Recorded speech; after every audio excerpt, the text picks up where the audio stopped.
একটা প্রোডাক্টিভ দিন শুরু করা আর সেটা কমপ্লিট করার মধ্যে অনেক চ্যালেঞ্জ থাকে। সকালটা শুরু করলাম একটুখানি পড়া দিয়ে।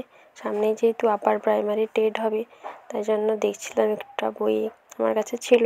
আগে 22-এর টেট দিয়েছিলাম, যদিও সেই টেটের বা বিএডদের বাদ দিয়ে দিয়েছে। সেই টেটের বইটা ছিল, সেটাই একটু উল্টে পাল্টে দেখছিলাম। দেখা যাক কতটা কী পড়া কমপ্লিট করতে পারি বা সিলেবাস কমপ্লিট করতে পারি। তারপর একটানা বসে পড়া তো যায় না, একটু বাগানটায় ঘুরে আসলাম। আমার একটা ড্রাগন ফলের গাছ আছে, ওখান থেকে একটু ঘুরে আসলাম। আর দেখো বাগানে একটা জবা ফুলও ফুটেছে, খুব সুন্দর, পুরো বাগানটা আলো করে রাখছে। অনেক দিন পরে ইচ্ছা করলো আজকে একটুখানি পান্তা ভাত খাবো, তো ডিম ভাজা আর বড়ি ভাজা দিয়ে একটু পান্তা আর একটুখানি মুড়ি মিশিয়ে খেলাম।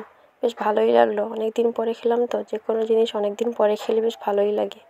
তারপরে একটু পুকুরে ওদেরকে মাছগুলোকে মুড়ি ফেলছিলাম, ওরা দেখো কী সুন্দরভাবে খাচ্ছে। আমার এটা অভ্যাস, কোনো খাওয়ার শেষে একটু মাছকে বা বিড়ালকে কোনো খাবারের লাস্টে থাকলে সেটা দিয়ে দিই। আর এখানে আমার পদ্ম গাছে তো একটু ছোটো ছোটো পাতা ছেড়েছে, মা বড়িও দিয়েছে কয়েকটা, সেগুলো রোদে শুকোতে দিয়েছে। আর একটা অনলাইন থেকে পার্সেল এসছে, পিলো কভারগুলো খুলে দেখছিলাম কেমন এসছে। ভালোই এসছে, খারাপ আসেনি, রঙটা যেমন দিয়েছিলাম সেরকমই এসছে। এবার পিলো কভারগুলোকে আনবক্স করলাম। তোমাদের কেমন লাগছে পিলো কভারগুলো কিন্তু জানিও, আমার তো বেশ ভালোই লেগেছে।